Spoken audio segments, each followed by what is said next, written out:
Hey everybody, and welcome to my N5 series on the SP404 Mark II, where I cover a topic in about 5 minutes.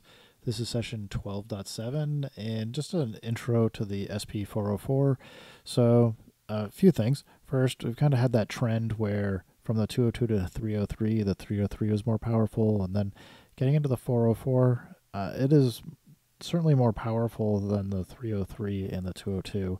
A few things, though, with it that I would say are kind of showing some additional trends.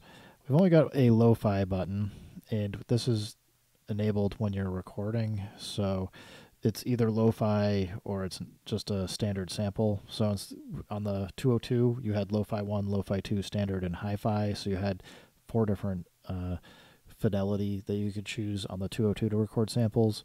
On the 303, you've got lo-fi, long, and standard. And on the 404, you've just got lo-fi or not lo-fi. I recorded in the same samples again, so we've got the bass sound, and you can see that it's lit up lo-fi. And the lo-fi is a little chunky. The hi-fi is as about, it just sounds even a little bit better than the 303, just a little bit more clear. Just again for comparison. So you can kind of hear that ringing on the lo-fi version of the sample. I don't know. I don't find it as interesting sonically as kind of what you get out of the 202 and to some extent out of the 303. Similarly, I've recorded, and I think this is the organ. It might be the choir. Oh, that's the choir. So for this one, this is the lo-fi. And here's the standard. And again, you get kind of that, you can hear that ringing. It's just like a little subtle ring to it that this lo-fi recording is adding. Here's the organ. This is the lo-fi organ. And here's standard.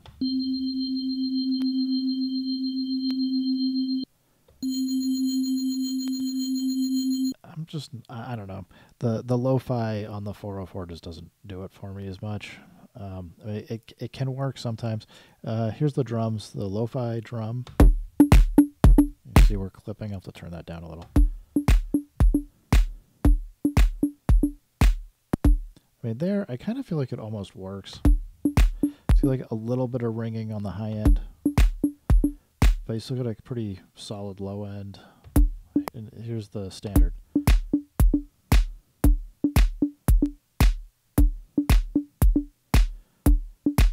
So, I don't know. For me, I'm just not liking the lo-fi as much. And I'd say also, similar to the 303, you get a lot of different master effects here that you can work with, and you've got the additional settings here. The pitch, I would say, again, I don't know. I don't find it great, but we can hear it. Actually, I'll do it on the choir.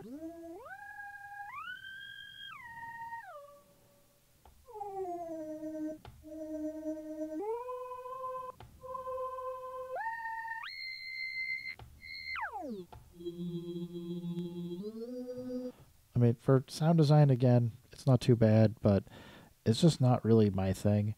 One thing I would like to point out that the 404 has that you do not have on the Mark II is the master effect, the subsonic, and this can be pretty good. I just lost it.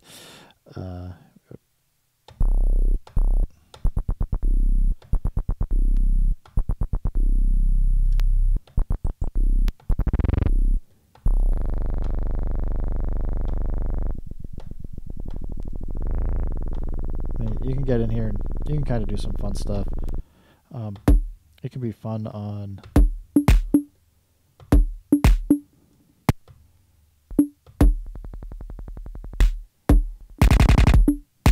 oh, I'm sorry, I'm not on subsonic, I'm on BPM looper. No wonder it's working weird. We want 22, not 23. So I mean, you get that get a really good, I like the subsonic because you can just add some fun sounds to it. You get a good control over the pitch to decide where you want to kind of bring it in.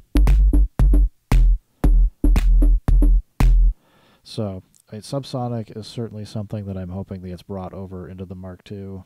I think it would help kind of round it out a little bit more, especially if we're doing sound design or if you want to try and record in sounds into the Mark II. I think it just gives you a little bit more options for trying to create sounds, kind of like what I did back, I think it was in session 6, trying to just use the internal sounds to build up some additional things in it. Beyond that, I mean, there's a few other effects in here that are a bit different. Like the vinyl sim, I would actually say is the 404 is just continuing to get closer and closer to what you have available on the Mark II.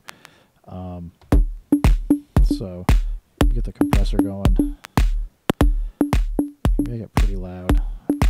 The noise, as I think some people tend to complain, it goes from like nothing to quite loud pretty quickly, so there's not as much range available. But I mean, it does sound pretty good. You see we're clipping here a little bit as well, but I mean, it does give a little extra crunch to the sound. But I'd say overall, the 404 is certainly worth keeping around. You get a good amount of pads. It gives you some extra control. Gives you something that you kind of feed into your Mark II for doing a little bit extra sound effects. The Mark II really doesn't have the ability to downsample. I mean, you have to use an effect period if you want to adjust the sound. I don't know, I guess that's like kind of high level introduction overall. The pattern sequencer certainly doesn't make as much sense to use because it's got its own pattern sequencer and that's pretty solid. So really you're kind of looking at the Mark II, you're getting more polyphony, and I mean, you are getting a better sequencer, getting a little bit more of an assortment of effects, but I would say you're kind of in the space where these are both comparable, other than the display being a big difference, and the amount of notes that you could play on the Mark II is certainly a big difference. But I suspect as we see the firmware updates going over time, we'll kind of see the Mark II gain a lot of ground on the 404. Anyway, I guess that's it for today. Keep jamming, guys. Have fun. If you got tracks to share, I'd love to hear what you guys are making. Anyway, peace. Bye-bye.